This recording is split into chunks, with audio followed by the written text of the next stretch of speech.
সিনেমার প্রত্যেকটা ক্লিপ দেখতেছি টিকটকে, রিলসে, এইখানে ওইখানে, তখন কেমন লাগে বলো? কোটি কোটি টাকা ইনভেস্ট করছে। আমার 5 বছরের স্বপ্নের গল্প, 5 বছর পরে এটাই বলতে পারছি এবং সবাই ভালো বলতেছে, সবাই দেখতেছে। এইটা যখন হচ্ছে কিনা আমরা ফেসবুকে, রিলসে, টিকটকে, আমরা ইউটিউবে দেখবো, স্বাভাবিকভাবে তখন ভাই আসলে আর মন মানসিকতা ঠিক থাকে। ভাই অসম্ভব, এটা স্ক্রিনে আপনারা দেখেন, বিশ্বাস করেন আমার কথার সাথে আপনারা একদম প্রমাণ পেয়ে যাবেন। প্রত্যেকটা মানুষ বলতেছে এটা অন্য একটা শাকিব খানকে দেখতেছে। একদম এটা তোমার ডেডিকেশন ছাড়া হইতো না ভাই। ডেডিকেশন ব্যাপারটা এরকম ছিল, ওর 4:30টায় ঘুম থেকে উঠছে, প্রস্থেটিক মেকআপ করছে, যেটা হয়তো লাস্ট সিকোয়েন্সটা 9টা পর্যন্ত মেকআপ করছে, এবার শুটিং করছে। শুটিং করার পরে হচ্ছে আবার সে 2 ঘন্টা 2.5 ঘন্টা জিম করছে, আবার সকালবেলা উঠছে।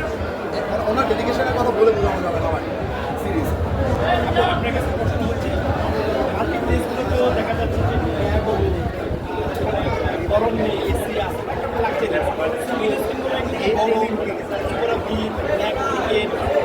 নানান ধরনের মধ্যেও কিন্তু দর্শক দিচ্ছে।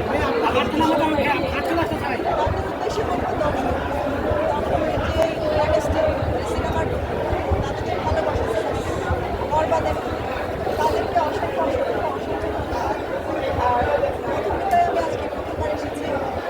গরম আসলে পছন্দের নায়ক, পছন্দের সিনেমা, ভালো একটা সিনেমা দেখার জন্য এটাও আমাদের দর্শক প্রমাণ করে দিল যে কোনো এক্সপেক্ট করবে না।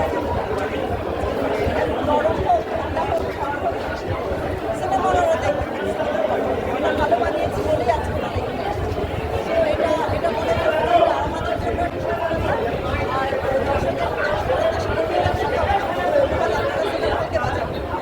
দর্শকের ভিডিও করবো, এটাই মানে আমার একটা প্রশ্ন ছিল যে আমরা সাকিব খানকে নিয়ে সকল মুভি দেখেছি, সুপার হিরো টাইপের কোনো মুভি আজ পর্যন্ত আমরা দেখতে পারি না। এই আশা আমাদের কবে পুরো করবে না। সুপার হিরো মানে হচ্ছে সুপার হিরো সিনেমা।